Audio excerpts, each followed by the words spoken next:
Welcome back नाज़रीन। जी वड़ाई साहब, अब आपके पास टाइम है। अच्छा, दूसरी बात मैं ये करना चाह रहा था कि अगर गवर्नमेंट ऑफ पाकिस्तान सपोज इस्तिस्ना देना चाहती है और वज़ीर ख़ारजा नहीं देना चाहते, तो कौन सी लॉजिक बनती है कि वज़ीर ख़ारजा फिर कैबिनेट में रह सकें? कोई लॉजिक नहीं बनती। मतलब वो फिर उन्हें क्लेम नहीं करना चाहिए। फिर अगर वो नहीं भी निकलते कैबिनेट से तो गवर्नमेंट उनको निकाल देगी। ये तो है, अगर अगर गवर्नमेंट ऑफ पाकिस्तान देना चाहती है। वैसे तो इतना बड़ा पब्लिक इशू बन गया कि गवर्नमेंट नहीं दे सकती, उसके लिए बहुत मुश्किल है। वो देगी तो खुदकुशी होगी। अच्छा। और उसके लिए खतरात बहुत ज्यादा बढ़ गए। और वैसे भी ये मामला कोर्ट में है। अब कोर्ट में जो भी वजारत खारजा मौकफ अपनाएगी अगले दिनों में, जुमेरात को शायद केस है, तो उसके बाद पता चलेगा गवर्नमेंट क्या कहती है, वजारत खारजा क्या कहती है। वजारत खारजा वो कहेगी जो गवर्नमेंट कहेगी, वो गवर्नमेंट ऑफ पाकिस्तान का मौकफ होगा। तो गवर्नमेंट ऑफ पाकिस्तान अगर एक मौकफ लेती है और वज़ीर ख़ारजा दूसरा लेता है, दैट मीन्स कि वो वज़ीर ख़ारजा उस गवर्नमेंट का हिस्सा नहीं रह सकता।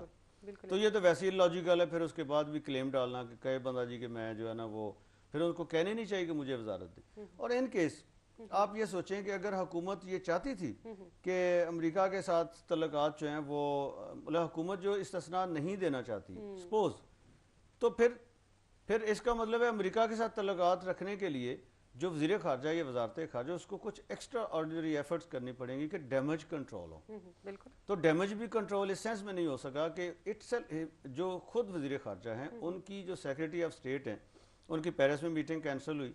फिर उसके बाद ये जो सेफरी की मुज़ाकरात हैं वो कैंसिल हुए, पोस्टपोन हुए। और जो प्रेसिडेंट है उनका दौरा वो भी खतरे में है। तो ऐसी सूरत हाल में दैट मीन्स के डैमेज कंट्रोल करने में वजारत खारजा कामयाब नहीं हो सकी। और फिर भी आप कह लें कि वो उनकी इनकेपेसिटी एक्सपोज होगी ना, ठीक है। तो फिर भी नहीं लॉजिक नहीं बनती कि रखा जाए। तो ये जो चीज़ें ना थोड़ी सी हम बड़ी जल्दी जल्दी लोगों को, मैं तो इसलिए थोड़ी सी लॉजिक्स में बात करने की कोशिश कर रहा हूँ कि ताकि यह है कि व्यूअर्स को थोड़ी सी चीज़ें वो बताई जाए, क्लियर हो सके। दूसरी एक और चीज़ आपने पूछी, आपने पहले थोड़ा सा वो कोशिश की, हीरो की जो बात है कि लिगारी की सपोज बात है जी। दूसरी वो तो है जो पीपल्स पार्टी के मिनिस्टर्स ने स्टेटमेंट्स दी हैं, वो भी व्यूअर्स बड़ी बच्चगाना किस्म की स्टेटमेंट्स हैं। फरदौस आशक अवान साहबा ने जिबो गरीब सी वो दूर की कोड़ी लेके आई हैं, उन्होंने कहा जी जनरल मुशर्रफ के वारंट जारी हुए, इसलिए वो थोड़ा सा एक तरह से हो जाता है, ह्यूमिलेट करने वाली बात हो जाती है। मतलब वो डिसेंट बात नहीं है। अगर आपका कोई साथी रहे तो उसको आप इस तरीके से, आप वैसे मेरिट पे उसको चैलेंज करें। अगर ऐसी कोई बात है, सियासतदानों को वैसे ज्यादा बोलने का शौक भी होता है और मीडिया ट्रैप करता है। सियासतदान जो है उनके यही आजकल जो हमारा कैमरा है और माइक है, ये बहुत बड़ा ट्रैप है। और व्यूअर्स मैं आपको बताऊं कि होता क्या है, बहुत सारे इश्यूज हमारे पॉलिटिक्स में इसलिए पैदा होते हैं कि हम तो हर वक्त तलाश में होते हैं किसी न किसी सियासतदान के। वो कहीं भी जाएगा वो खुद इन्वाइट करते हैं मीडिया को भी। अब मीडिया जब वहाँ पे होगा तो कोई भी ऐसी अगर कंट्रोवर्सी उस वक्त होगी तो उसके बारे में पूछेंगे भी, बिल्कुल क्वेश्चन रेज करेंगे कि जी आप इस पे क्या कमेंट करते हैं। अब पॉलिटिशियन हमारे किसी में भी ये सलाहियत नहीं है कि वो मीडिया के कि ऐसे क्वेश्चन का जिसमें से फर्दर कंट्रोवर्सी और स्टार्ट हो सकती हो, एक्सेलरेट हो सकती हो, वो उसको, यानी वो उससे एस्केप की हमारे जो सियासतदान हैं उनको ट्रेनिंग नहीं है, उनकी कैपेसिटी नहीं है कि वहाँ पे उन्होंने कैसे बचना है मीडिया से। वो लाजमी तौर पे ये अपना फ़र्ज़ समझते हैं कि उन्होंने कमेंट भी करना है, और ना सिर्फ कमेंट करना है बल्कि कमिट भी करना है अपने आप को। और जब कमिट कर लेते हैं तो फिर आगे डेडलॉक की तरफ सिचुएशन चली जाती है। तो यही इस पे हुआ। कहीं पे हमें बाबर वान साहब मिल गए, उन्होंने भी कुछ टका दिया इसके ऊपर कि अब मैं भी तो शाह से ज़्यादा शाह का वफादार बनूँ। फरदौस आशक अवान साहब उन्होंने भी कर दिया। और फिर कायरा साहब ने कहा कि मुझे तो वजारत नहीं मिली थी, हो सकता है इस तरीके से उन्होंने भी। तो पार्टी के अंदर उन्होंने ऐसी सिचुएशन क्रिएट कर दी है कि जिसके नतीजे में अब शाह महमूद साहब की वापसी जो है वो बड़ी मुश्किल हो जाएगी, टाइम लगेगा डैमेज कंट्रोल करने में। देखिए इसी जरदारी की गवर्नमेंट, एक क्वेश्चन ये रेज होता है कि अब जो आज बड़ी मैं इंटरेस्टिंग, हम बड़ी जल्दी जल्दी भुट्टो साहब को तलाश कर लेते हैं कि एक अनदर भुट्टो इन द ऑफिंग के वो मिसाल ले लेते हैं। मसला ये है कि जो अब हमारी दोनों पार्टीज हैं, वो नून लीग हो या वो पीपल्स पार्टी हो, उसके जो लोग हैं वो उसमें से निकल के उनमें ये कैपेसिटी अभी ये टाइम नहीं है मुनासिब। इस टाइम में वो कोई बड़ा ब्रेक थ्रू नहीं कर सकते अवाम के अंदर उस तरह का जैसा भुट्टो साहब ने किया था। अभी देखें पीपल्स पार्टी के इसी दौर में जब ना ज़ैडेबी हैं, जुल्फ़िकार अली भुट्टो हैं, ना बेनज़ीर भुट्टो हैं, आसिफ अली जरदारी हैं, जिनकी क्रेडिबिलिटी क्राइसिस जो फेस कर रहे हैं, यूसुफ रज़ा गिलानी हैं जो पार्टी के आप कह लें वो तो उसी तरह के लीडर थे जैसे बाकी भी थे। लेकिन इसके बावजूद यहाँ पे बड़े बड़े स्टालवार्ड्स हैं, बड़ी बड़ी बिग गन्स मखदूम अमीन फ़हीम साहब, रज़ा रब्बानी, उन्होंने जो लॉन्ग मार्च था उन दिनों में, पिछले साल मार्च 2009 में बल्कि, उन्होंने रिज़ाइन कर दिया। शहरी रहमान साहब ने रिज़ाइन कर दिया। मखदूम अमीन फ़हीम साहब ने एक तरह से बगावत की सी सिचुएशन पैदा कर दी जब गिलानी साहब को प्राइम मिनिस्टर बनाया गया। लेकिन क्या हुआ, आज वही रज़ा रब्बानी साहब वापस कैबिनेट में। मखदूम अमीन फ़हीम साहब बाद में प्रेसिडेंट नाराज थे, प्राइम मिनिस्टर के जरिए उन्होंने राजी किया प्रेसिडेंट को, और कैबिनेट में उनको फिर इंडक्ट किया गया, उनको जगह चले मिल गई। और शहरी रहमान साहबा जो है अब उनको उनकी कहीं भी आपको वो नजर नहीं आती। इत्तेज़ाद हसन साहब, जिनके बारे में जो ये जो मूवमेंट थी, लॉयर्स मूवमेंट और चीफ जस्टिस वाली जो रीइंस्टेटमेंट की मूवमेंट थी, उसमें जो उनका रोल था, जिस तरह से उन्होंने आप कह लें पार्टी से भी एक तरह से डिफाई किया, और एक सक्सेसफुल मूवमेंट जिसके बाद उनका जो पॉपुलैरिटी ग्राफ है वो ना सिर्फ डोमेस्टिक लेवल पे बल्कि इंटरनेशनली भी कहाँ पे चला गया, उनको दुनिया के ज़हीन तरीन लोगों में शुमार किया गया, इंटरनेशनल लेवल पे अवार्ड्स दिए गए। लेकिन क्या अब क्या है कि वही एतजाज़ साहब वापस उसी पार्टी की सीईसी की मीटिंग्स में जाते हैं और बड़ा बैक बेंचर एक तरह से बन गए हैं। तो ये इतना आसान नहीं होता इस तरीके से जैसे भुट्टो साहब ने किया था, उस तरह का कोई जो है ना ब्रेक थ्रू आप हम ढूंढना शुरू कर दें। अच्छा, शाह महमूद कुरैशी साहब ने ये किया है तो अब इसके नतीजे में तो वो जो है ना वो भुट्टो साहब ने इंडिया को एक्सप्लॉइट किया था कि अयूब साहब जो हैं वो ताशकंद में इंडिया के सामने कश्मीर को बेच आए हैं। शाह महमूद कुरैशी साहब क्या बेचेंगे, इनके पास चूरन उस तरह का नहीं है। इसलिए हमें वो बड़ी जल्दी जल्दी हीरोज तलाश करते हुए भी थोड़ा सा एहतियात करनी चाहिए। इतनी जल्दी ऐसे नहीं होगा कि बड़ी जल्दी हम हीरो में मिल जाए। डॉक्टर साहब, इनका मामला खराब कहाँ से हुआ था? जो बाइडन के जो यहाँ हुआ था, दौरा किया गया था, उससे? देखिए, हम अपने प्रोग्राम में जिस दिन कैबिनेट बनी थी उस दिन हमने ये बताया था कि क्यों शाह महमूद कुरैशी साहब का जो खराबी कहाँ से शुरू हुई।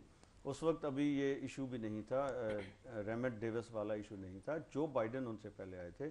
जो बाइडन जब आए तो इनका उर्स था हज़रत बहाउद्दीन ज़िक्रिया साहब का, और ये वहाँ पे थे। वहाँ से ये नहीं आए इस्लामाबाद। इनके ऊपर ये गवर्नमेंट की यानी प्रेसिडेंसी थी जो थी और प्राइम मिनिस्टर हाउस दोनों, वो एक तरह से प्रेसिडेंसी खास तौर पे, और अमेरिका में भी इस चीज़ को बड़ा बैड फील किया गया। तो ये जो प्रॉब्लम है, खराबी है, वो पहले से शुरू हो चुकी थी।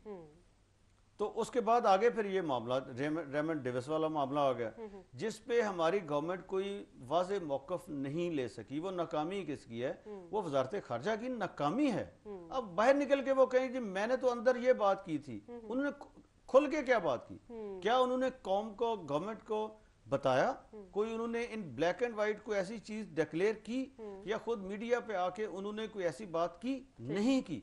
खुद कंफ्यूजन क्रिएट करते रहे। अब गवर्नमेंट को किसी भी ऐसे मामले में जो मुतलका मिनिस्ट्री होती है उसने असिस्ट करना होता है, उसके मिनिस्टर ने।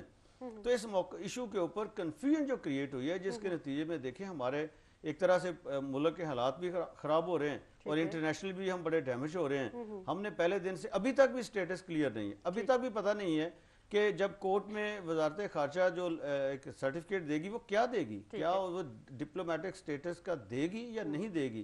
तो इस कंफ्यूजन का कौन जिम्मेदार है? अब हम कहेंगे नहीं, अंदर तो हमने ये बात की थी, हमने तो ये सीना तान खड़े, वो सीना अवाम के सामने तान के खड़े होते हैं पब्लिकली, वो छुप छुपा के कहीं नहीं खड़े होते। ठीक है, लेकिन डॉक्टर साहब ये सारी बातें अपनी जगह ठीक, लेकिन देखने में ये लगता है कि शायद सियासतदानों के सितारे गर्दिश में आ गए। आप अपने अहमद सईद काज़वी साहब की मिसाल ले लें। देखिए, काज़वी साहब बड़ी दूर की, वो भी माशाल्लाह उन्होंने मुझे नहीं पता मेरिट्स के हैं, डीमेरिट्स के हैं, सच्चे हैं, झूठे हैं, लेकिन जो बाज़ाहिर नज़र आता है, अब सुप्रीम कोर्ट भी ये कह रही है, वहाँ पे जो गवाहियाँ आ रही हैं, वहाँ पे जो 80,000 लोग चीख रहे थे, वो सारी सिचुएशन से जो हमने मीडिया ने रिपोर्ट की, सबसे पहले न्यूज़ वन ने रिपोर्ट की कि मिना में जिस दिन हज हो रहा था उस दिन हमने रिपोर्ट किया जी असल में वहाँ पे क्या सिचुएशन है। तो मिनिस्टर अगर जिम्मेदार नहीं है तो कौन जिम्मेदार है? अब यह है कि इतनी बड़ी करप्शन हुई है, इतने ज़्यादा पैसे कमाए गए, मिनिस्टर कहते हैं जी मैं तो उसमें था ही नहीं, और उसके खिलाफ गवाहियाँ भी आ जाती हैं। फिर उसके बाद ये होता है कि उनके जो फॉरेन करेंसी अकाउंट्स हैं वो कहते हैं जी ये तो मैं तबलीगी दौरों पे बाहर जाता था, या मेरे भाई होते हैं वो मुझे भेजते हैं।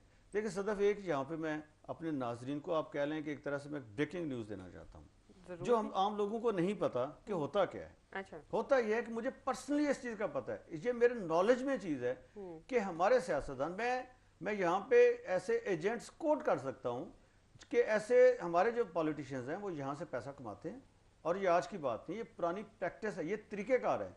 पैसा कमाते हैं, बाहर लेके जाते हैं, चूंकि यहाँ पे उनको उनकी को बैग तो चेक नहीं करता राहत फतेह अली खां की तरह कि उसमें 1,24,000 हैं। जो कैपिटल फ्लाइट है उसका ज्यादा भी हो सकता ज्यादा भी हो सकते नहीं, वो तो बेचारा सिंगर, उसने तो गागू मेहनत करके वहां पे कमाया ना, तो आगे ऐसी उसकी जो भी मिस मैनेजमेंट पकड़ा गया।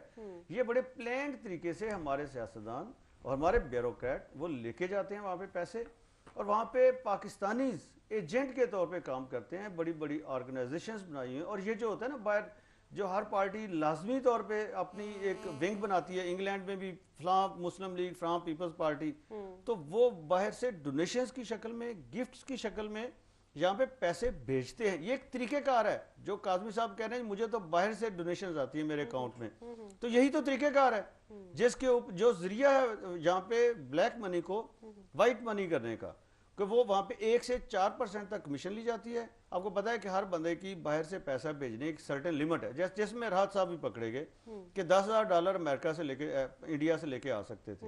तो बाहर से भी यही है कि एक साल में एक बंदा या सिंगल गो में एक बंदा इतना पैसा भेज सकता है। अब वो पैसा डिवाइड करके $1,00,000 भेजना है, 10 बंदों को ढूंढेंगे, उनकी 1 से 4% कमीशन होगी, तो ये तो तरीकेकार एस्टेब्लिश हो गया ना, फिर उनको डोनेशंस आती हैं। बिल्कुल। तो ये तो करप्शन का तरीकेकार है जिसको उन्होंने एडमिट किया है। बहुत शुक्रिया भाई साहब, बहुत शुक्रिया।